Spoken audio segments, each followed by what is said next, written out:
Hello everyone and welcome to the third lecture of Python programming for the beginners. And in this lecture we'll discuss about the control structures in Python.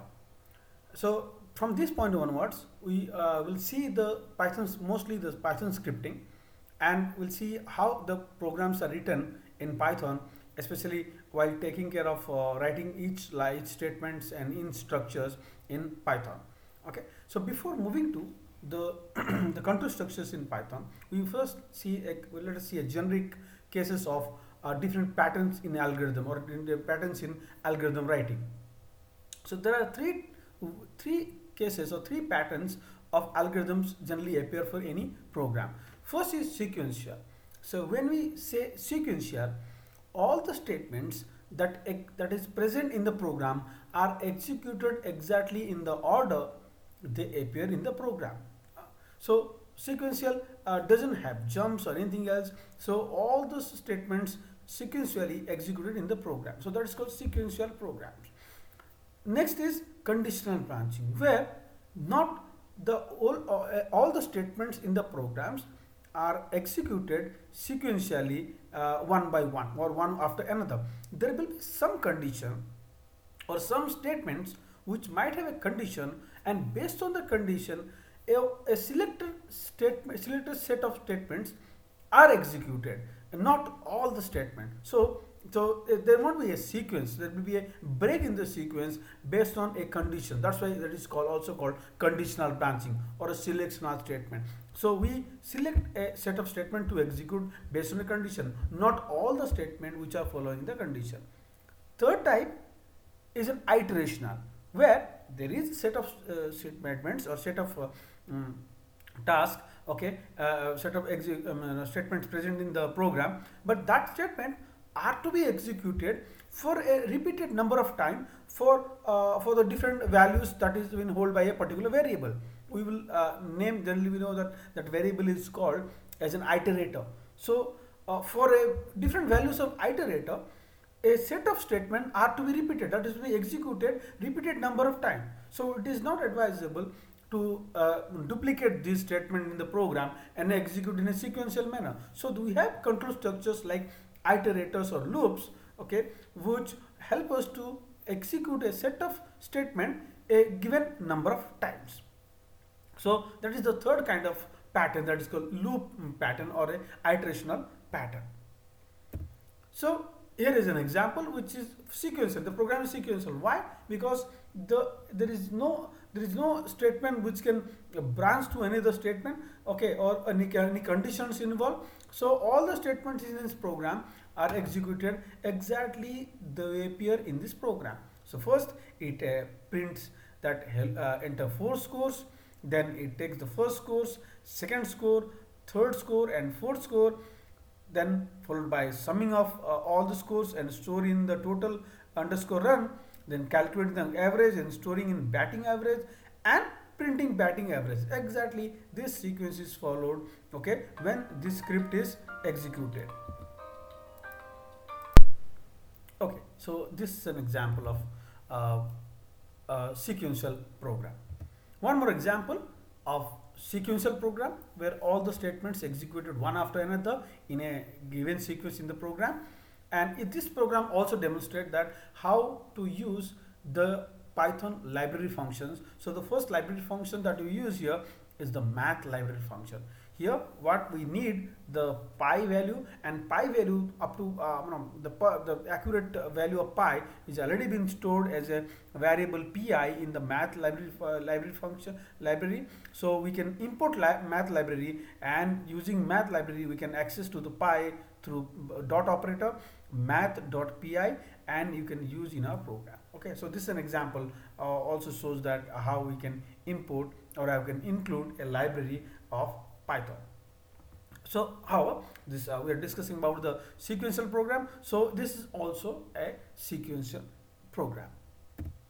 Now let's come to that how we can write selection control statements in Python. Okay, in Python, first selection control statement that we learn is if statement.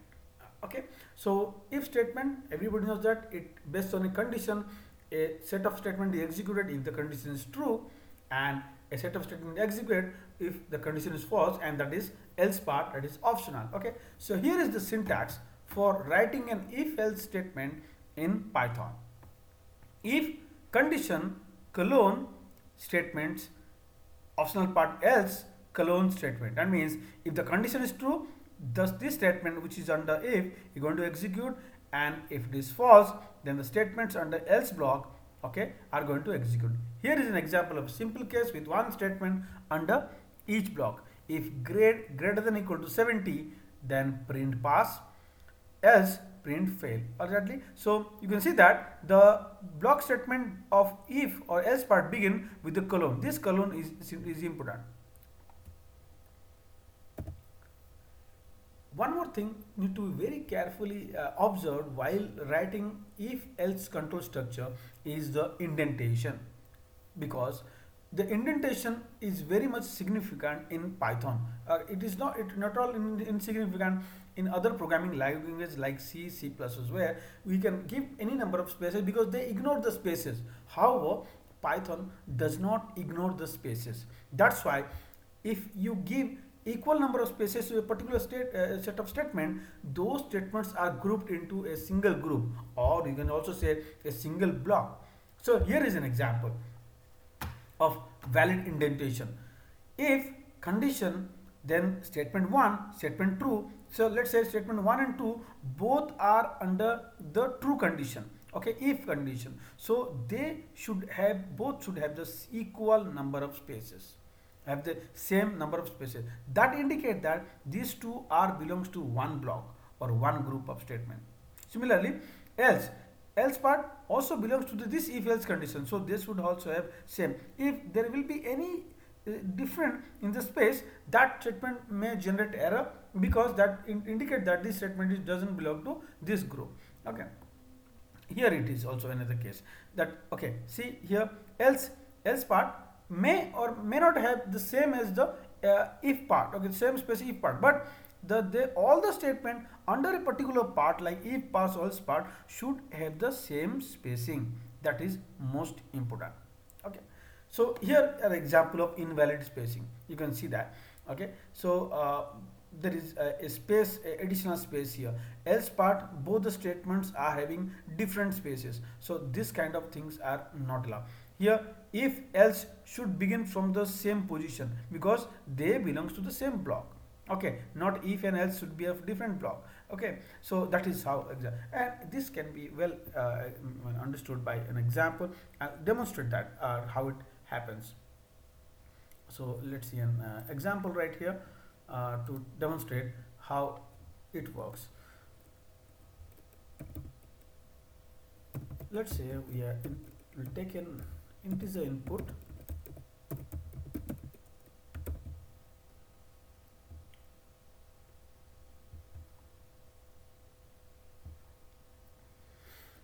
a number,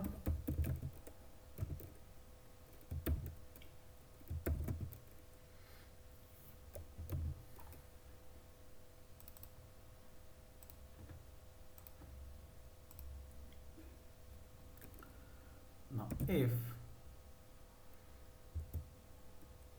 x is greater than 90,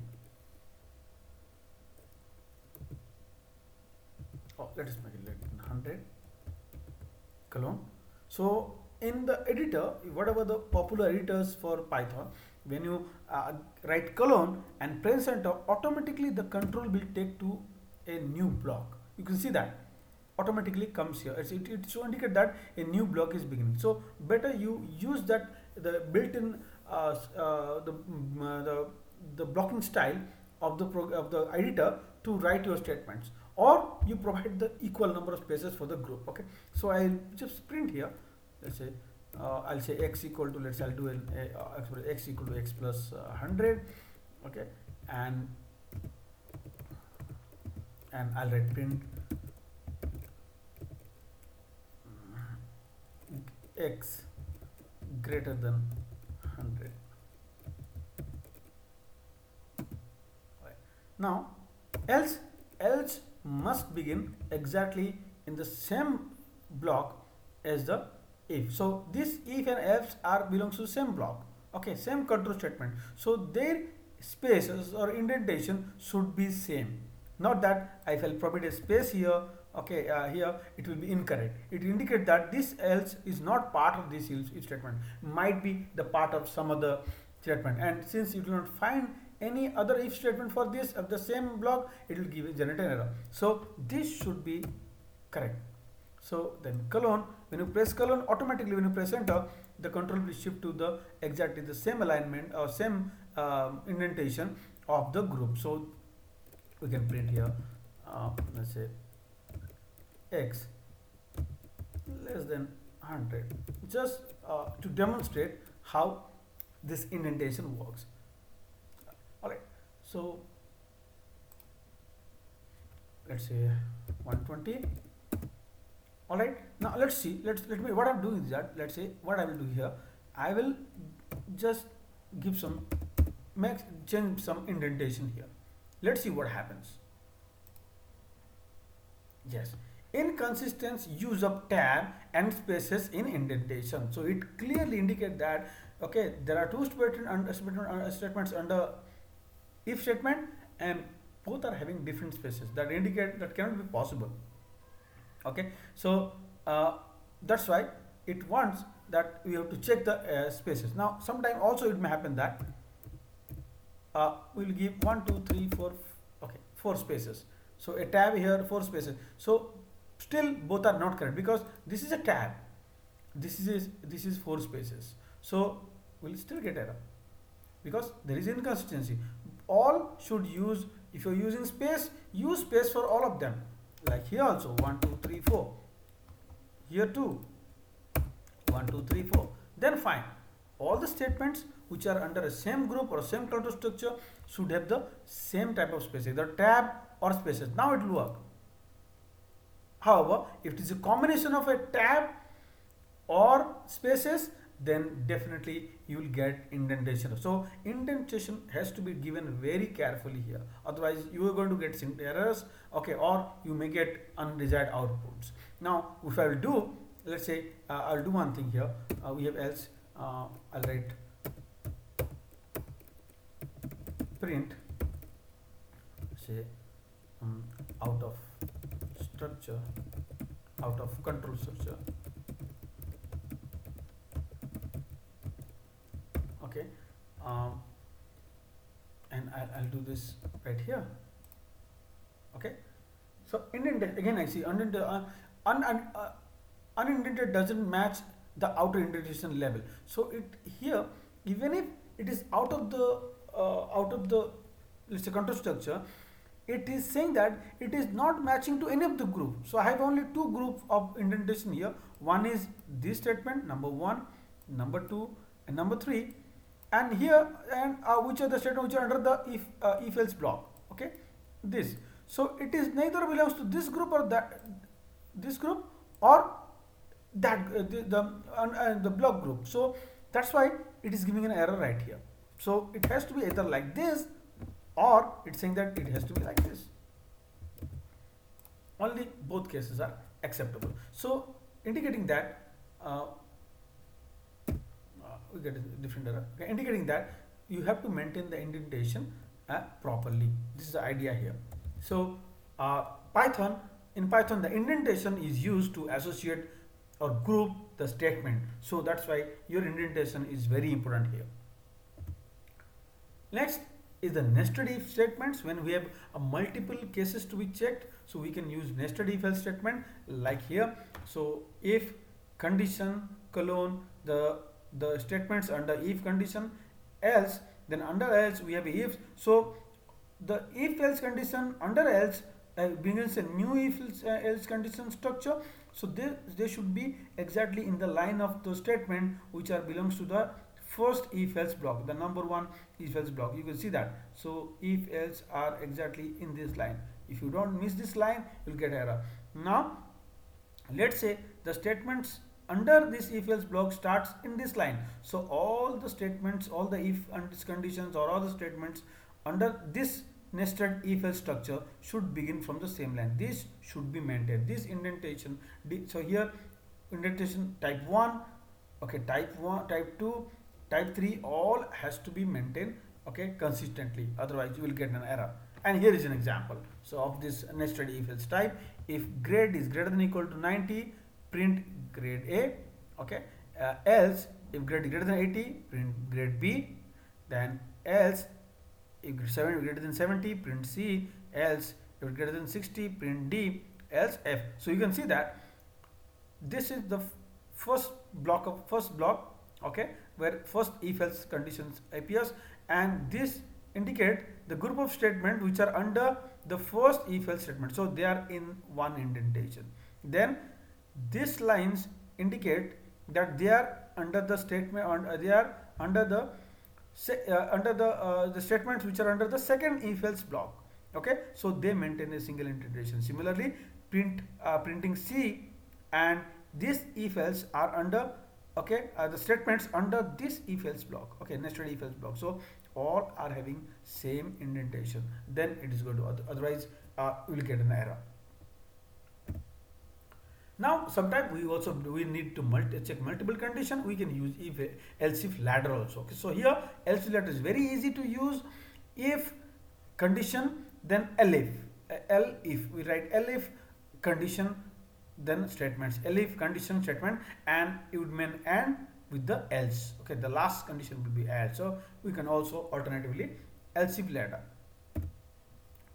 Then multiple conditions, okay, till now we have seen the condition where we are only using one condition, a variable, let's say variable grade greater than equal to 90, less than equal to 90, okay. So we can have multiple conditions. When we have multiple condition, we can use the logical operators to, okay, for testing the condition, to write the conditions using and, or not, okay. So here is the example. So multiple condition can be checked in a if statement using logical operators and or, okay. So Python code to print excellent if marks 1 and marks 2 greater than or equal to 90, okay, so is shown here. So if mark 1 is greater than equal to 90 and mark 2 is greater than equal to 90, then we are going to print excellent. So here how we separate two conditions through the logical operator, logical and logical or operator. Here is an example of how you can add multiple condition in if else control structure. Next, we'll see more example on this.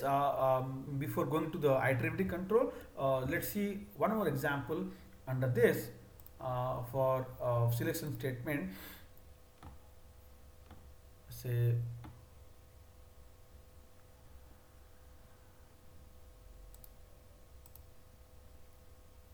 okay, let's see the discount problem, okay. So here it is, enter the amount and we input the amount of purchase from the user, okay, and store it in a variable, that purchase amount, PUR amount, all right. Then we check for the discount. So discount is criteria has been given this way, that if the amount is greater than 5,000, give a discount of 20%. It is greater than 2,000, give a 10%. If it is greater than 1,000, give 5%. Okay, this is how we compute the discount amount using if else if ladder. You can see that. So if purchase amount greater than 5,000, okay, with discount equal to 0.2. Elif the amount is greater than 2,000, discount equal to 0.1. And if it is greater than 1,000, we make it discount equal to 0.05. So else 0. If the amount is less than 1,000, the discount is 0, and it is been shown in the, and we can again what I repeated, that the indentation is same for all the statement under else if ladder block. You can see that. Okay, so the paid amount is the whatever amount and discounted amount is deducted, and we are printing it. So you can see the example of, okay, one more example of else if ladder. And let's see if we have another example on this. Okay, average, no, sorry, not this will come in the loop. And okay, okay, we'll see now. We'll have some more example later on. or I'll give you it's a task to complete this the task for using control structures. So let's move to the iterative statements. Okay. So iterative statements are generally repeated execution of set of statements, and an iterative control statement is a control statement providing repeated execution. Because of the repeated execution, iterative control structure is also known as loop. Okay. Now there are first we'll begin with the while loop in our Python programming. So repeatedly execute a statement based on a given Boolean expression. So whatever expression you give it, it is going to evaluate the Boolean condition. If it is true, execute. Okay, false, terminate. So this is the syntax for while statement in Python. So while testing condition colon, then statements under while block, and we have an optional else part in while, which is we have never seen in other while structures in either C or C++. Okay, so what is the use of this else structure? So while the condition is true, the statements under while block, okay, are going to be executed, whereas this will be executed, okay, if it didn't execute the loop with a break. Suppose the while loop continues till the condition become false. Okay, not that it is going to, this while is terminated due to having a break, executing a break inside this statement before this condition is false. So when the while terminates normally, it is going to print this, it is going to this else block. We will go to it. Okay, so it runs if it didn't execute the loop with a break. One means it execute normally. So this is an optional part.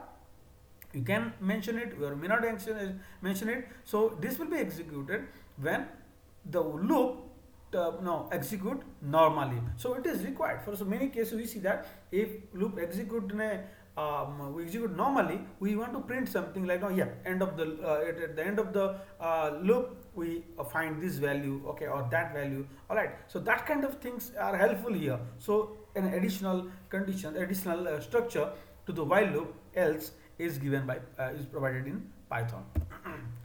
Okay, so here is an example of while.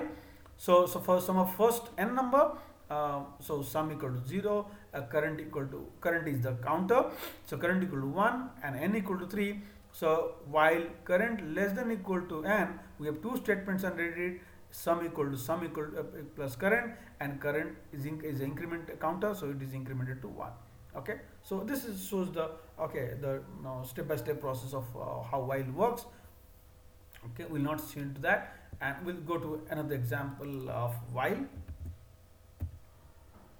Okay, so here another example: a equal to 0, b equal to 10. While a less than b, we print a. Okay, now here is a new thing. Just I want to add an option about the print statement. As I have told before, print statement prints the value, display the value, and shift the control to the new line. But sometimes what we need is that we don't want to print everything in new line.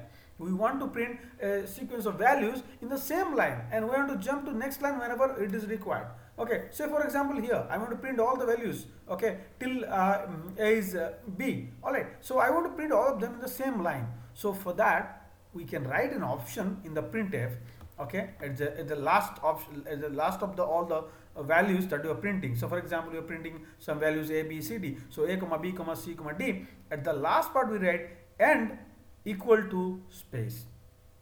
By default, end value is \n, new line character. So here we are indicating that the ending character, ending value character is equal to space, so that it prints and separate the new separate the value by a space, okay, not by new line. So by default it is new line. So we are overriding by writing this value end equal to space. So including end equal to space in print statement will suppress the default move to new line.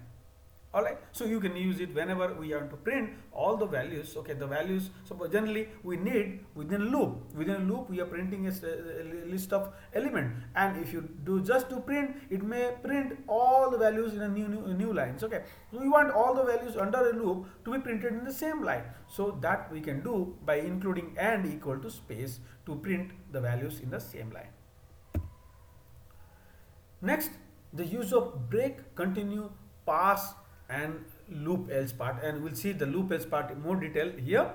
And break and continue job remain the same in Python, which was there on C or C++, that break statement will break the innermost loop, okay, and restrict the control to the out of the innermost loop. Continue will also move to the next iteration of the loop without executing the further statement present in the loop. We have a new thing here, pass. Sometimes we pass is just like an empty loop where we don't do anything, just to we want to pass the loop. All right, so pass statement is used to when we want to execute a loop, but we don't execute any statement, we do nothing kind of thing. All right, so there we can use pass. Okay, and else part we'll see. So else part will run only when the loop executed normally without hitting any break statement. So that is the optional else part. Okay, so here is an example, an infinite loop while true pass. So an infinite loop. Okay, pass indicates doing nothing, so we can write the pass exactly in the same line. Okay, it is also possible. All right, so pass indicate that nothing, you just execute the loop but don't do anything. Okay, so here is an example of while all the even numbers less than 10 and greater than or equal to less than 10 and greater than equal to 0. So here is another demonstration of while loop. X equal to 10. Okay, we are counting down here, so x itself uses a counter value, a condition for the while loop. While x, so while x is true, okay, x equal to x minus 1, we are checking for the odd even condition. If it is even, so then printing with end equal to space, indicating that we are printing all the even numbers in the same line. Now here more example, checking the prime number, okay, using the while loop. Okay, so here there are many things to new things we can understand here. Okay, so first is we take an input. Now there is a function called age instance. We can check the type. Okay, sometime for checking the initial checking condition or validity checking of a particular type of input that we take from the user, we can use this function, the built-in function, that is age instance. Age instance check whether a given object is of given type or not. So we provided here, you can see that age instance y comma int. So it checks whether the value which is been held by y is an integer type or not. If it is not integer type, then it is false. If it is integer type, it return true. So based on this, we are going to give a message to the user that prime number checks can be done only in integer, because it may give some floating point number, any other type number. Okay, it can easily check the validity of the number here. Else we apply the logic for checking a prime to find a prime number, check a prime number. If y equal to 0, again we say 0 is neither prime or not composite. If y is less than 0, again prime can be checked only for positive number. Only else, so you can see in else part we are having another nested if else, else if later. In the else part we begin the, okay, we start from x equal to y by 2 and we use the while loop here. You see that. So while x is greater than 1, if there is if any x can divide the value of y, then immediately you break, okay, and execute out of the loop.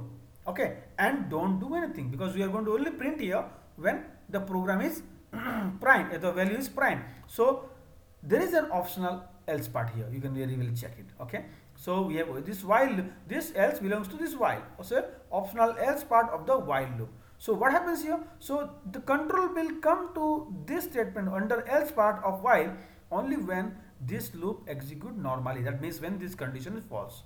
Alright, so we check for all the numbers. Okay, we find that none of the numbers is divisible, can divide y, then only this while condition x will become 0 and will terminate normally. So when it terminates normally, the control will come to the else part. Then we can conclude here that when we find none of the value from y by 2 to 1 can divide the value, the y, so we can say y is a prime. So we can print here y is prime. So this is one of the use of optional else part, where we have to do some task, we have to print some statement when the loop terminates normally. Okay, here is another example of calculating the average of the class. Okay, so counter equal to 0, total equal to 0, and we take the how many marks we want to read. Okay, that is the number of marks we're going to read stored in n. So counter from 0 less than n. So when while count is less than n, we take the marks. If marks is less than 0, again we are checking the validity. If only if the marks is greater than 0, we or greater than equal to 0, we add to the total marks and we compute the average and print in the else part. So only when we take the input of all n values, the control will jump to the optional else part, means the while loop runs normally or it terminates normally. Alright, then when it terminates normally, that means it successfully accepted the marks of n people or n students. Okay, and we can compute the average of n student, and it is going to display the value using the format up to 2 decimal places. Okay, I think we have already discussed this one. Now, in while loop, we cannot predict how many times the loop will repeat. That is the that is a thing we can use for while. If the number of iteration depend upon the input until the conditional expression remain the true. So while loops is idle when stop criteria is not explicit. Okay, so we generally will go for while when we don't know when to terminate. We don't know exactly, okay, because it depends upon some condition and we cannot predict how many times or how many conditions required or how many times the while is going to repeat it until this condition become false. So in those kind of conditions, it is always suggested that we use while loop. But if you know exactly, okay, yes, my loop is going to execute this many number of times, okay, and these are the iterative values it may take, so then we can go for 4 iteration. We cannot while is not that much flexible or not that much efficient to execute. So 4 it gives you very concise and more powerful compared to while. So let's see how we can write 4 statements in Python. So syntax for 4 statement in Python is for target in. Now this for of Python is completely different with the for we have discussed in C or C++ or in Java. It is completely different. So for target in object. So we generally use in this format. So there is it's a for in. So Python support the for in format of the for loop. Okay. So a target is generally an iterative variable in objects. We provide an object here. Okay. So depend upon how many values this target can hold out of this object, that means number of time the for loop will execute. Okay, so body part remains the same statement, and we give a condition, let's say if test break, or okay, we can include break and continue. Never use break and continue without any condition, otherwise you will not get the desired output what you're looking for from your looping structure. And we also have the optional else part for loop. Now let's see how it works with the string. It's a very interesting thing. So for iterating variable, so this part that what we have seen the syntax, the target becomes an iterative variable when the object part is a sequence or a range. Generally we'll see that we'll use the range function. Now we'll see the use of range function right here, how range function can be efficiently used in for loop. Okay, so here is an example for letter in Python. So we see that in the object part we have provided a string here, string containing how many characters, 1 2 3 4 5 6. Okay, so what happens here? So for letter in Python indicate that for every character present in string, okay, this loop is going to execute 1 time. Okay, so that means depend upon the number of letter, the number of time of for loop will execute is decided. So here letter in Python indicate that this loop is going to execute exactly 6 times. Okay, and for each iteration this letter is sequentially going to hold each letter or each letter present in the string. So that means for a first iteration it will hold P, second iteration the letter will hold the value Y, T, and so on. So that is the beauty and the power of for, and it is very concise. We can do, not only we have to use a separate iterator and separate value to update from a particular object. So all can be combined together in a single statement by using for in statement. Okay, so output will be each p, y, t, h, o, n in a separate line as we have used in the print statement. Now let's come to the range function. Now very much helpful, because we know that in for loop we can give an object which will give you a set of number. So range is a function that returns a sequence of number, and here is the syntax. So range will have three parts, three arguments it takes. First is the beginning value, then end value, which is really not included, okay, when it is checking for the range of numbers. Okay, so the end and the step. What is the step to be followed in the while generating the sequence? Okay, so beginning, the first value of the range, if omitted, then by default it is 0. All are optional here. So if you omit the beginning, then by default it is 0. Then end, one pass the last value in the range. So this is when you give end value, let's say n, so the loop will continue till n minus 1. That you must remember. And end value may not be, this part is not optional. We have to at least give the end part. Okay, and step, it can be omitted, and by default it is 1. So we can say what is the step? By default it is 1. So if you give range from 1 to n, so by default or number from 1, 2, 3, 4 till n minus 1 are going to be returned by the range function. Okay, so begin and step must be all integer values. Floating point values or other types are not allowed. If you try to give other types, you will get error. Okay, so here are some examples how ranges return the sequence of number. So you give range 10, so default beginning is 0 and the step is 1, so it ranges give all the values from 0 to 9. Range 1 comma 10, beginning value is 1, end value is 10, and step is by default 1, so 1 to 9. 1 comma 10 comma 2, so it indicates the starts from 1 till 9 and step is 2. So that means 1, 3, 5, 7, 9. Step is 2. Now the opposite, reverse one. Beginning is 10, end value is 0. So here the step must be negative. Remember that. Okay. So 10 to 0, step is minus 1. So 10 to 1. It ranges from 10 to 1. Now 10, 0, minus 2. So again 10 to 0, but step is 2, so all even number from 10 to 2. So 10, 8, 6, 4, 2. Alright. Now range 2 to 11, 2. 2 all even numbers. Alright. Range minus 5 to 5. Okay. Step is, so automatically here the step becomes plus 1. Okay. So minus 5, 4, 3, 2, minus 1, 0 till 4. Alright. And one more example. 1 to 2. Exactly 1. 1, 1. Yes, because beginning is 1, end value is also 1. Okay, it means we have to print all the number before 1. Okay, that means 1 so here range will return empty. Is going to return an empty value. Okay, similarly here 1 minus 1 empty. Alright, so range 1 to minus 1, so that indicates will this 1, 0. So starting from 1, decrement, okay, by minus 1 till we reach 0. So 1, 0. And if you just give range 0, it will give you empty. Let us see how we can use this range function in a for loop. Okay, here is an example.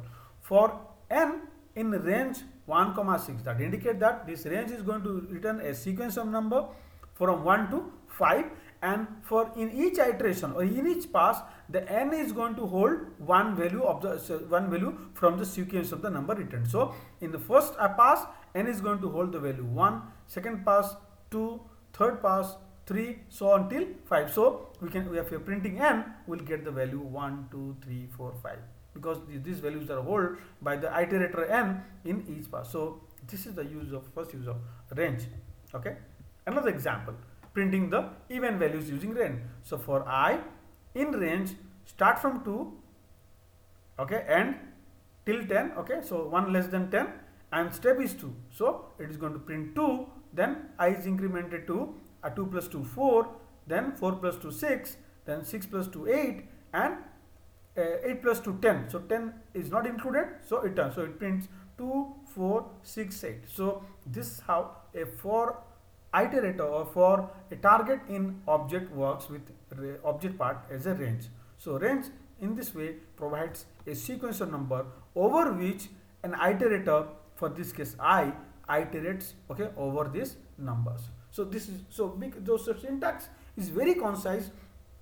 We don't have to write multiple statement, one or more statement to exactly show that, okay, this is the beginning statement or this is the conditional statement, or we have to update. We don't have an additional statement for updating the iterator. Absolutely not required. One statement performs all the tasks. Okay, so here an example given. So the pattern generation, all right, and okay, here it is a code.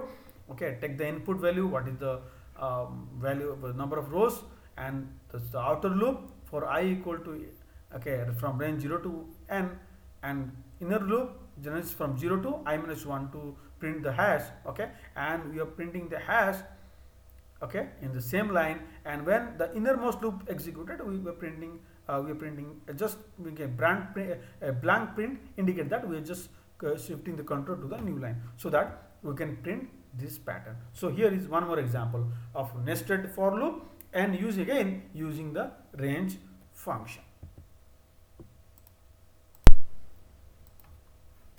Okay, so let's see some more example related to the looping structures like while, for, okay, with some demonstration.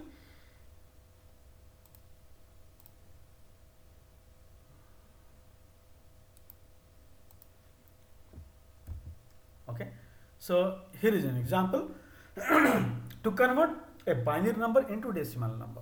Okay, so we take binary, here is the example where we discuss that we take the binary number as a string.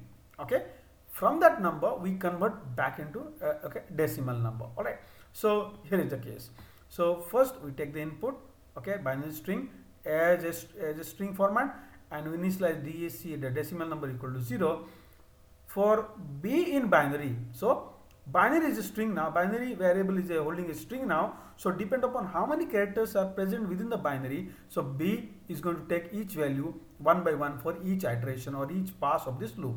Okay, and for each pass, whatever the character the B holds, what you are doing is we are converting that into the integer part, and we are just calculating, we are multiplying with 2 with that value to calculate the decimal part. We know how to calculate the decimal parts. Okay, so 2 into the decimal part plus the binary digit that we are going to do with it. Okay, so that when you sum up, okay, you will get the entire decimal value. Okay, so we'll get the convert the binary into decimal and we print it. Okay, since decimal is holding the in a numeric type, so while printing it we use the built-in function str to print the value. So here let's see the output of this. Right, so let's say I give a binary number 10101. Okay, so the equivalent decimal number is 21. All right, so here is how this particular for loop works. Let's see another example related to the control structure.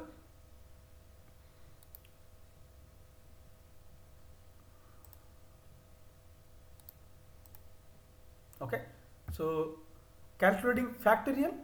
Okay, it's very good example. We always generally try to use. So you see that those programs, when you using Python, having very few number of statements compared to any other equivalent program in other languages. Okay, because of this concise representation of the looping structure. So see here, so we take the input n and we initialize fact equal to 1. Just I'm not taking any validity condition here, just here for demonstration of the for loop. So for I in range 1 comma n plus 1. So because I have to calculate the factorial of n, which is nothing but 1 into 2 into 3 up to n. So here I give the range starting from 1 n plus 1, and my step remains the default. I want the number, a sequence of number, okay, in one step plus one step. So it will give me all the number from 1 to n. Okay, so in each iteration, okay, I will hold the range, the sequence of number from 1 to n. So I multiply I to the fact to generate the final fact value, and I printing the value fact using the last printf statement. So this is how it works. Let's say we give a number 12. Okay, the factorial of 12 is this 7 digit sorry, this 9 digit numbers 479001600. Okay, this is how again we can use range in for loop.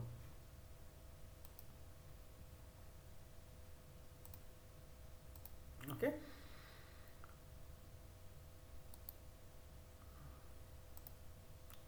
all right, and here is an example of while loop used for Fibonacci. Okay, printing the Fibonacci series. All right, so here you see that with here using the while loop, because there is a condition here. We don't know how many times we got this condition going to exactly going to, because there is some evaluation happens here. So it is better to use while loop here. So and take the input integer. Okay, up to how many places we are going to print the Fibonacci series will be initialized a equal to 1, b equal to 1, and the counter equal to 0. While the counter is less than or equal to n, we are going to print the sequence, the next sequence, okay, number value of the Fibonacci series, and we update the next number in the sequence of Fibonacci series by c equal to a plus b, and increment the counter to indicate that we print exactly that. So you can see that here all the these 1, 2, 3, 4, 5 all statements are under while loop. Okay, and they maintain the same indentation. You can see that. So here I am using space. Okay, for all are using the same number of spaces instead of using tabs. So anything you can do. Okay, so with this we stop, and this is the end of our control structure. So I suggest you to try more and more examples and to know more about for loops. And as we progress, and we'll see the more use of for loop. Not only range, we can use many type of objects here, and we'll see in the further classes.